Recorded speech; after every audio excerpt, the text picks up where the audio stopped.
Okay, hello.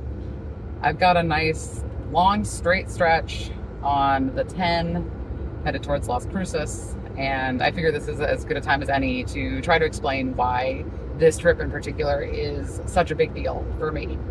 I hadn't been able to drive on the freeways without risking or having a serious panic attack from 2013 to 2023. And this all stems from a heart condition I was diagnosed with in 2023 called Wolff Parkinson White. It's actually pretty common, it's just congenital.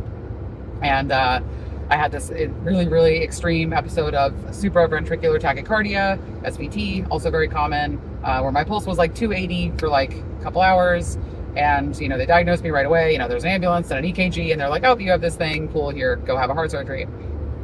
So this is kind of the first time for me that I'm having to like face my mortality in any real way. I know plenty of people by 25, have or, had like a significant traumatic experience that has made them really think those things. This is all very new for me. And I'm also not used to feeling like unsafe in my body. So it's super, super traumatic. I'm very stressed. I don't have good coping skills.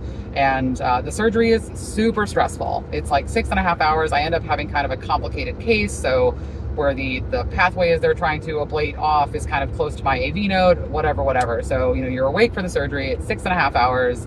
For me, it's usually not for most people. And yeah, I end up with PTSD and panic disorder. And I don't realize that I have these things until I am driving from Corvallis up towards McMinnville, where Marlon was living at the time, about a week after my surgery. And I all of a sudden, I realize now, in hindsight, that it was like an aura migraine and a panic attack all at once. But I hadn't had an aura migraine before, and so I got those. If you haven't had them, you'll get like prisms in front of your eyes and you'll lose your vision. So all of a sudden it's like an explosion. I'm driving, I'm listening to music, and all of a sudden I cannot see. It's just prisms of light.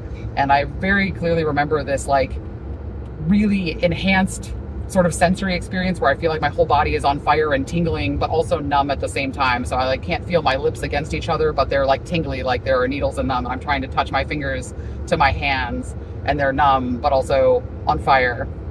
So I pull over and I call 911, and it is all I can do to just say my name. So I'm also having like kind of stroke symptoms, which is not uncommon with an extreme like migraine or whatever. So I'm trying to say my name. I finally get it out. I say where I am. I call Marlon.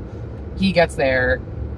But I've just had this really expensive heart surgery. This is pre-Affordable Care Act. This is like, shitty fucking insurance through the university. Sorry, university, but that insurance sucked. And I just had this surgery that's going to cost like $8,000. And I'm like, this is a panic attack. I'm not getting in that ambulance. So the ambulance says we can follow them to the hospital in Dallas, Oregon. So I get in the car with Marlon. And from that moment on until about 4 hours later, I have no memory. I am in the car with Marlon, and I keep looking at him and saying, he's recounted this to me. I keep looking over and saying, Marlon, I'm having a panic attack. I need you to call 911. And he's like, we're following the ambulance that you called. And I'm gone. And I very distinctly remember kind of at that 4 hour mark, sort of coming to at the hospital. Like I'm sitting up in bed and I blink and I go, oh, my memories are coming back. Okay. And I look at the nurse and I go, I think I'm still having a panic attack. So they give me more Ativan or whatever. And I get kind of stable. But, years later, I had a psychologist tell me that this is just like a dissociative episode. So it's a thing your brain does to protect itself in states of extreme duress.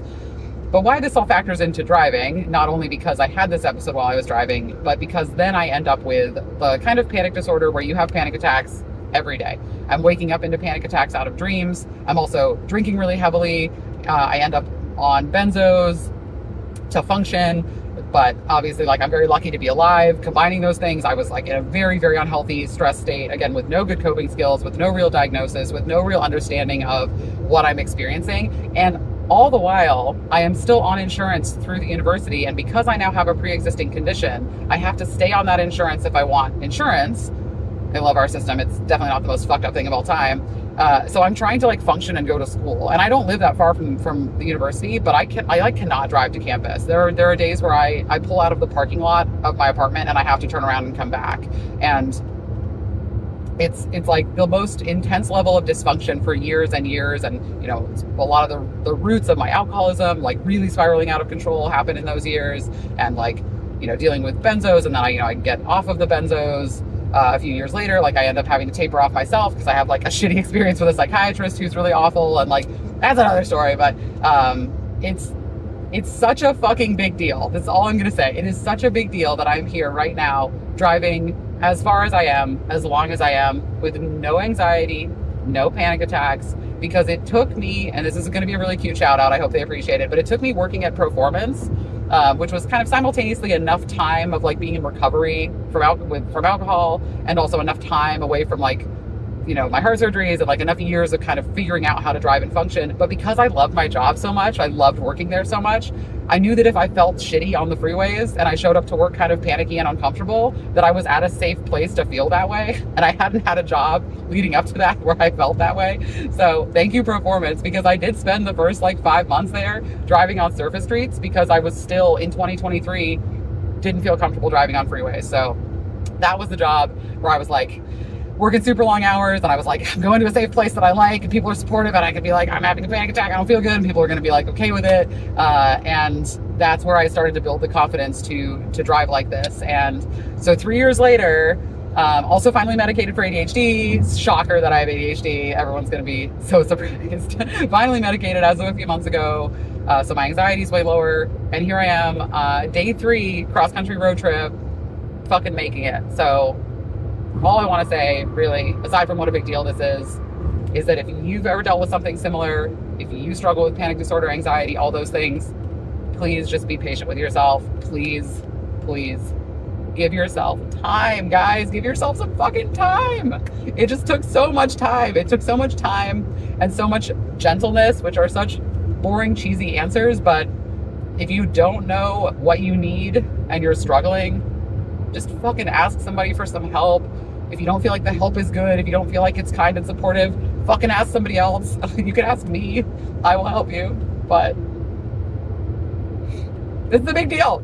Before I start crying everywhere. This is huge. So thank you for hanging with me for this long story. But if you ever have more questions, please ask me about what I've been through with that, or with, you know, being in recovery, all that shit. I'm an open book, obviously. And yeah, that's a big fucking deal. Day 3. We're doing it. A few moments later. I realized in my very long telling of my PTSD panic disorder origin story that I didn't give you any conclusions on the status of my heart health, and it is completely fine now.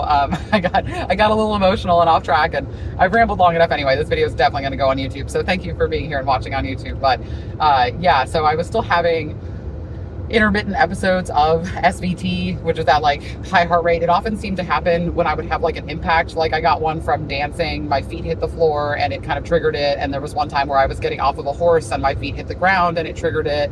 So it was happening enough that they were like, well, we already have your heart map, so we can go back in and take care of it. So in 2017, I had a second surgery, and I got to be under anesthesia for that one. So it was like, like just a little dream, no big deal. And I have not had any issues since then. There is still a small percentage chance that pathway could regrow and I may have issues, but every year that goes by, the likelihood of that drops. So the second surgery in 2017, it's 2026 now. It's been almost, going on 10 years, which is wild to think about. But yeah, I'm good. So anyway, thank you for watching. Thank you for listening to this story. And yeah, again, like I said earlier, if you are somebody who has struggled with these things, if you think you're the only person in the world who has like the kind of dysfunction that I talked about, like it's so fucking common, and the world that we're in that expects us to function and cope with things in such a specific way does not lend itself well to healing, and does not lend itself well to healing trauma. So if you ever need advice on things to seek out or to do for yourself, like I'm always here for you, and we're gonna get through this. We're gonna get through it together. So help me. We'll get through it. I believe in us, and yeah, just take care of yourself. It's worth it, and you'll get through it.